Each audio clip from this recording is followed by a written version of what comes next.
दिल्ली में स्वच्छ भारत मिशन के दूसरे चरण और शहरी कायाकल्प तथा शहरी परिवर्तन के लिए अटल मिशन अमृत के दूसरे चरण का किया शुभारंभ।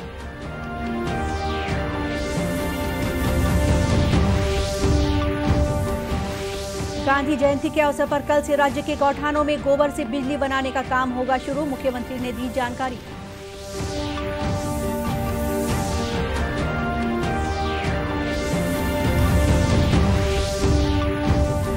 रक्तदान दिवस के अवसर पर स्वास्थ्य मंत्री ने राज्य में रक्तदान माह का किया शुभारंभ, प्रचार रथ रवाना।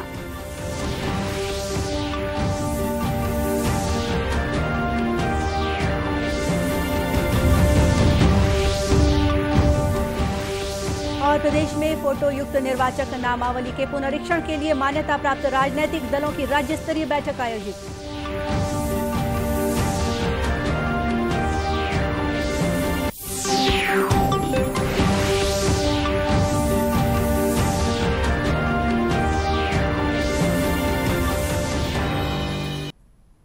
नमस्कार, आप देख रहे हैं दूरदर्शन समाचार। मैं हूं गोपा सान्याल। अब समाचार विस्तार से। प्रधानमंत्री नरेंद्र मोदी ने आज नई दिल्ली में स्वच्छ भारत मिशन के दूसरे चरण और शहरी कायाकल्प तथा शहरी परिवर्तन के लिए अटल मिशन अमृत के दूसरे चरण का शुभारंभ किया। इस मौके पर श्री मोदी ने कहा कि वर्ष 2014 में खुले में शौच को खत्म करने का लक्ष्य निर्धारित किया गया था। इसको 10 करोड़ शौचालय बनाकर पूरा किया गया है। अब शहरों को कचरा मुक्त किया जाएगा। इसके अलावा सीवेज का बेहतरीन प्रबंधन और स्वच्छ पानी की आपूर्ति करना है।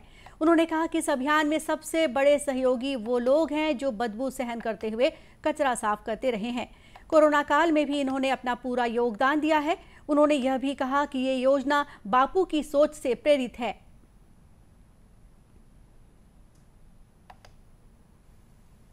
साथियों, स्वच्छ भारत अभियान और अमृत मिशन की अब तक की यात्रा वाकई हर देशवासी को गर्व से भर देने वाली है। इसमें मिशन भी है, मान भी है, मर्यादा भी है, एक देश की महत्वाकांक्षा भी है और मातृभूमि के लिए अप्रतिम प्रेम भी है।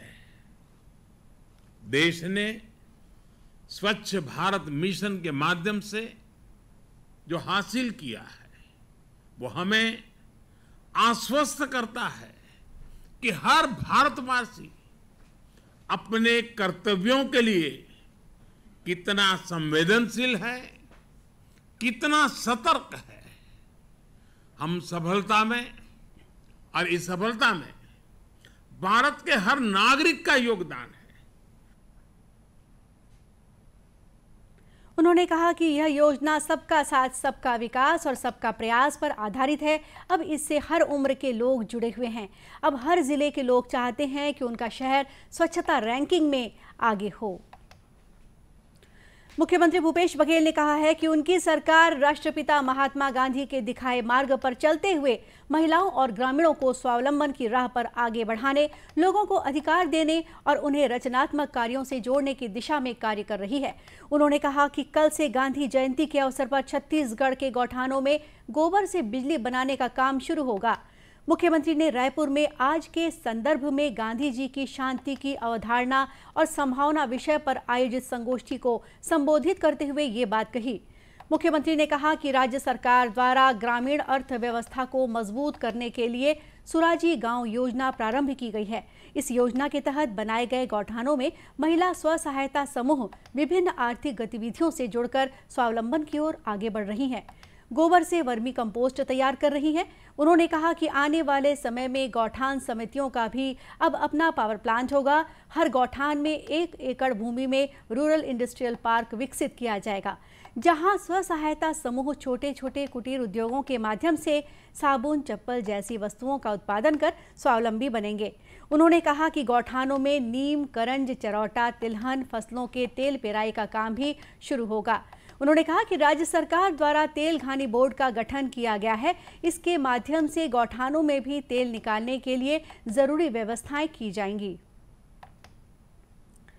राष्ट्रव्यापी कोविड रोधी टीकाकरण अभियान के अंतर्गत देश में अब तक 89 करोड़ 2 लाख से अधिक टीके लगाए जा चुके हैं।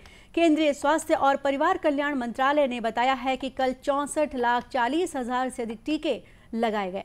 पिछले 24 घंटों में 26,000 से अधिक लोगों में कोरोना संक्रमण की पुष्टि हुई। उपचार करा रहे लोगों की संख्या घटकर 2,75,224 हो गई है। यह पिछले 196 दिनों में सबसे कम संख्या है। उपचार करा रहे लोगों का प्रतिशत कुल संक्रमित लोगों के 1% से भी कम है। अभी यह 0.82% है, जो पिछले वर्ष मार्च से सबसे कम आंकड़ा है। मंत्रालय ने बताया है कि उपचार के बाद संक्रमण मुक्त होने की दर 97.86% है। पिछले 24 घंटों में 28,000 से अधिक लोग संक्रमण से मुक्त हुए हैं। अब तक देश में 3 करोड़ 30 लाख से अधिक संक्रमित स्वस्थ हो चुके हैं। वहीं प्रदेश में अब तक 25,383 कोविड सैंपलों की जांच की गई। वहीं 32 व्यक्ति कोरोना संक्रमित पाए गए। मुख्यमंत्री भूपेश बघेल ने कहा है कि कोरोना काल से हमें पता चला है कि विकास में संतुलन कितना जरूरी है। मुख्यमंत्री ने पीएचडी चैम्बर ऑफ कॉमर्स के कार्यक्रम को वर्चुअल रूप से संबोधित करते हुए ये बात कही। उन्होंने कहा कि मैं आज इस मंच के माध्यम से इसी संतुलित विकास की आवश्यकता की ओर ध्यान आकर्षित करना चाहता हूं। यह कोई एकदम नया विचार नहीं है। इसी विचार को महात्मा गांधी ने भी व्यक्त किया था। श्री बघेल ने कहा कि कोरोना काल के दौरान छत्तीसगढ़ की अर्थव्यवस्था तुलनात्मक रूप से अच्छी बनी रही। हमारे यहाँ न केवल एग्रीकल्चर सेक्टर बल्कि ऑटोमोबाइल सहित दूसरे बहुत से सेक्टरों में ग्रोथ होता रहा।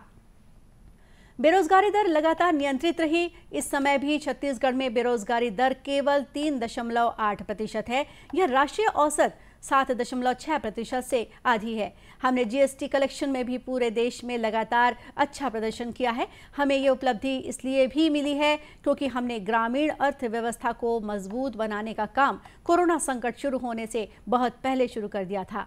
दिसंबर 2018 में जब हमारी सरकार बनी तब सबसे पहला निर्णय किसानों को कर्ज मुक्त करने का लिया, जिसके फलस्वरूप हमारे गांव मजबूत बने रहे। संकट काल में भी हमारे किसानों के पास पैसा था, इसलिए बाजार में न तो मांग में कमी थी और न ही खरीदारों की। आज राष्ट्रीय स्वैच्छिक रक्तदान दिवस के अवसर पर स्वास्थ्य मंत्री टीएस सिंहदेव ने राज्य में रक्तदान माह का शुभारंभ किया। इस अवसर पर उन्होंने रक्तदान के उद्देश्य से 2 प्रचार प्रसार रथ को हरी झंडी दिखाकर रवाना भी किया। स्वास्थ्य मंत्री ने बताया कि यह प्रचार रथ रायपुर, बिलासपुर, दुर्ग और भिलाई के प्रमुख हाट बाजार, मॉल, स्कूल, कॉलेजों में स्वैच्छिक रक्तदान को बढ़ावा देने के लिए प्रचार प्रसार करेंगे। टारगेट रखा गया है कि वर्तमान में जो हमारे 95 ब्लड बैंक हैं 28 जिलों में छत्तीसगढ़ में, इनको और आगे बढ़ा के हर सीएचसी में करीब 170 सामुदायिक स्वास्थ्य केंद्र हैं छत्तीसगढ़ के, तो हर सामुदायिक स्वास्थ्य केंद्र में जिले के ब्लड बैंक की दूरी को जरूर ध्यान में रखा जाएगा, लेकिन यथासंभव हर सामुदायिक स्वास्थ्य केंद्र में ब्लड बैंक खोला जाएगा।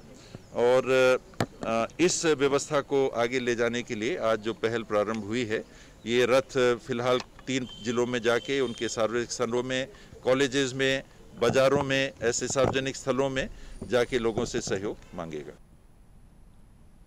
गौरतलब है कि राज्य में प्रतिवर्ष जनसंख्या के अनुसार लगभग 2,55,000 यूनिट रक्त की आवश्यकता होती है, लेकिन लगभग 2 लाख यूनिट की पूर्ति ही हो पाती है।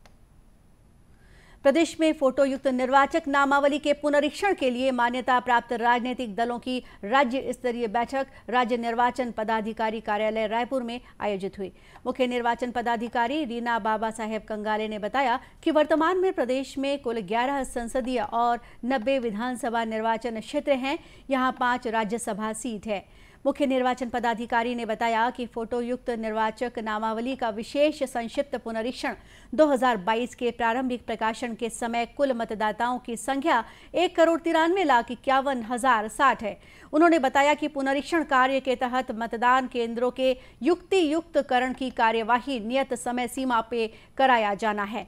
मतदाता सूची का अंतिम प्रकाशन 5 जनवरी 2022 को किया जाएगा। श्रीमती कंगाले ने त्रुटि रहित मतदाता सूची तैयार करने राजनीतिक दलों से सहयोग की अपील की। उन्होंने कहा कि प्रत्येक मतदान केंद्र हेतु राजनीतिक दलों द्वारा बूथ लेवल एजेंट नियुक्त कर वांछित त्रुटियों को सुधारने हेतु मतदान केंद्र बूथ लेवल एजेंट को प्रशिक्षित कर इसमें सहयोग करें।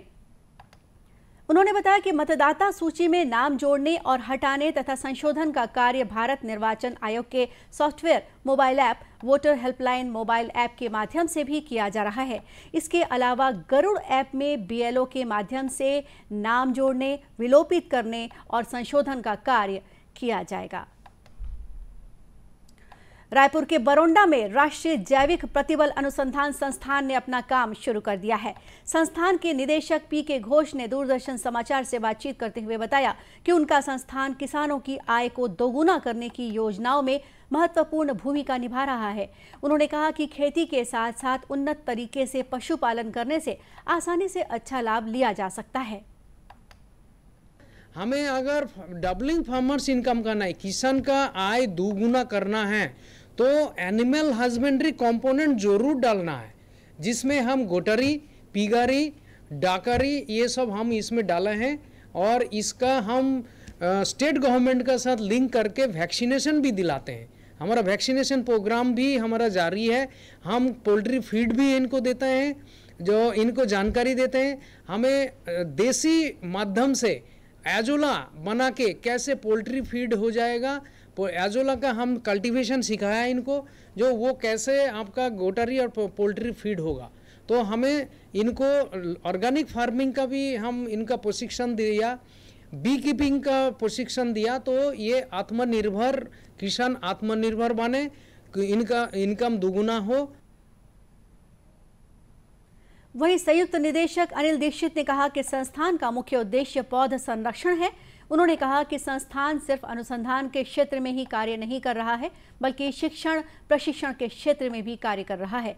श्री दीक्षित ने कहा कि आने वाले समय में छत्तीसगढ़ के किसान पौध संरक्षण की सभी तकनीकों से परिचित हो सकेंगे। जो राष्ट्रीय जैविक स्ट्रेस प्रबंधन संस्थान है, ये देश का एक अग्रणी संस्थान है, जिसका मूल उद्देश्य जो है पौध संरक्षण पर कार्य करने का है।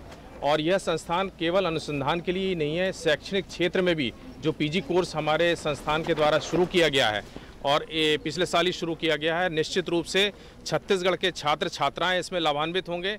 और आने वाले समय में छत्तीसगढ़ के किसान और देश का किसान जितने भी पौध संरक्षण की विधाएं हैं, जितनी तकनीकी यहाँ से निजात होंगी, उसको निश्चित रूप से आने वाले किसानों को जो तकनीक है हमारे छत्तीसगढ़ के किसानों को और देश के किसानों को उसका लाभ मिलेगा। गौरतलब है कि प्रधानमंत्री नरेंद्र मोदी ने हाल ही में इस संस्थान का शुभारंभ किया था। दिव्यांगजनों को सरकारी प्रमाण पत्र उपलब्ध कराने दुर्ग जिले के विभिन्न स्थानों पर विशेष शिविर का आयोजन किया जा रहा है। समाज कल्याण विभाग द्वारा भिलाई में आयोजित शिविर में बड़ी संख्या में दिव्यांग प्रमाण पत्र बनवाने के लिए पहुंचे।